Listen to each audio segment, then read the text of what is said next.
little low. Actually, where you kind of want it right now. I'd hold this. These Air Force pilots are refueling their C-17 Globemaster 3 at 26,000 feet in the air. Good. Back. Now be patient. Just see what it gives you. It does. Really good. The pilots rendezvous with a KC-10 refueler jet that pumps gas down through a controlled boom at 1,100 gallons per minute. Contact. Boom intercom.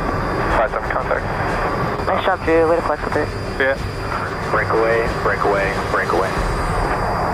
It's one of 3 missions we saw while embedded with a crew training to fly the C-17. At 174 feet long and 55 feet tall, the C-17 has a maximum payload of around 170,000 pounds and can land on runways shorter than 3,500 feet, with just 3 crew members manning the aircraft. We can do everything from supporting contingencies, so the war downrange. We can support COVID missions has been a big thing recently. We can also do humanitarian missions, so helping evac sick patients, wounded soldiers. Due to its high payload capacity, C-17s were used in August 2021 to evacuate people from Afghanistan, with one plane carrying 823 passengers. The basic crew of a C-17, there's 3 of us. There's a pilot, a co-pilot, and 1 loadmaster. So my role here as a C-17 loadmaster is to load these aircraft, whether it be helicopters, tanks, Humvees, ambulatory patients. Ultimately, our mission is to support someone else. The average salary of a C-17 pilot stationed at Travis Air Force Base is around $117,000, and the typical tour is about 3 years. Training happens here at Travis Air Force Base in Fairfield, California, 1 hour northeast of San Francisco. And before pilots complete missions in the sky, they practice the complicated maneuvers in a state-of-the-art simulator. It's pretty realistic. We use it to practice emergencies that you can't practice in the jet or you wouldn't want to practice in the jet, whether that's multiple engine losses or really poor weather conditions. Fire number 2, engine. Confirm number 2. Number 2. Students train for emergencies like enemy threats and hydraulic failures. But the first scenario is a simulated engine fire. Would you please scan the number 2 engine for us? We're showing engine fire indications. And then I've got the radios, you've got the checklist. Roger. A lot of crew coordination happens at that time, so that's a good, safe space for young co-pilots to first get the feel for what the stick and power inputs feel like before you go do it in the jet. Emergency engine shutdown checklist is completed. 221, clear to land, runway 21 left. After practicing in the simulator, the crew meets in the briefing room to plan a live training mission.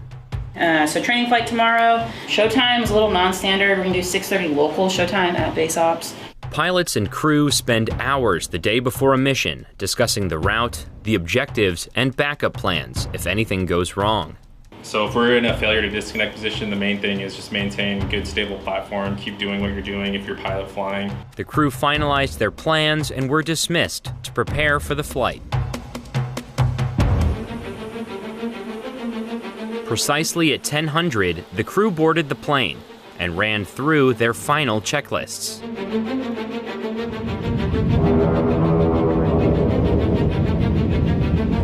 The first exercise of the training mission, refueling in midair. So air refueling is basically thinking about a gas station in the sky. The whole concept there is we have 2 aircraft meeting at the same point in space, so it can be potentially sensitive cargo you're carrying and you don't want to stop, or perhaps there's just not a good place to land, or maybe you don't have the time to land. Do a little low. Actually, where you kind of want it right now. I'd hold this.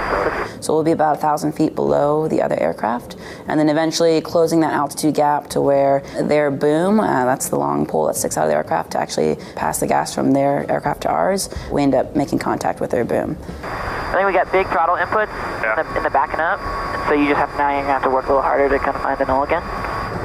Good. Back. Now be patient. Just see what it gives you. It does. A good saying is, aim small, miss small. When we're air refueling, we're focusing on very small details and trying to see like small movements, because small movements that close can make a big impact. Refueling happens while pilots maneuver the C-17 at 300 miles per hour, nearly 30,000 feet in the sky. Contact, blue intercom. 5-7 contact.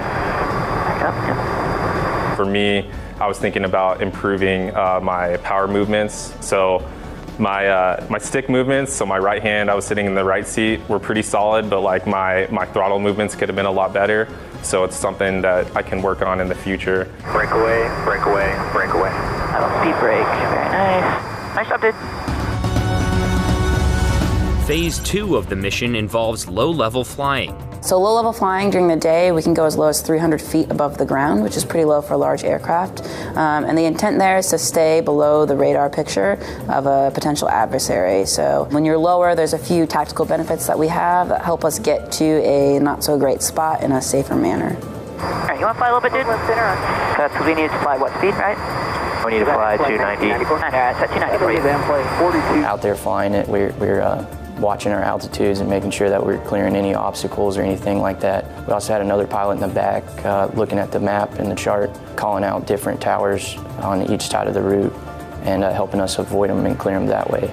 Pretty sweet view, huh? Oh yeah. The C-17 headed north towards Moses Lake, Washington, to practice landing in an assault zone. So an assault zone is a short runway. Typically, they're about 3,500 feet. And then it has a marked zone that's 500 feet long. And our goal is to put our aircraft in the 500-foot box and then use max effort to stop on the remaining runway. Crews have to master landing on a traditional airstrip, as well as temporary runways. So the tactical part of the C-17 is it goes to fields that maybe have shorter runways or dirt runways, and oftentimes those are in combat locations or austere fields.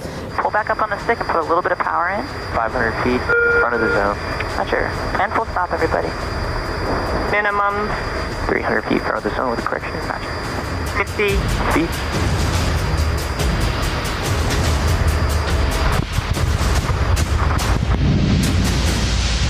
The final mission, a combat offload back at the Travis Air Force Base. Basically what we'll be doing is simulating an expedited offload. Typically if we're in a situation in which we don't have the equipment to do a download, if we have to get in and out really quick, maybe a hostile location. Once we release the lock, we'll stay brakes released as well to the pilots, and then they will hit the throttles, release the brakes, and the pilot will go out of the aft end of the aircraft.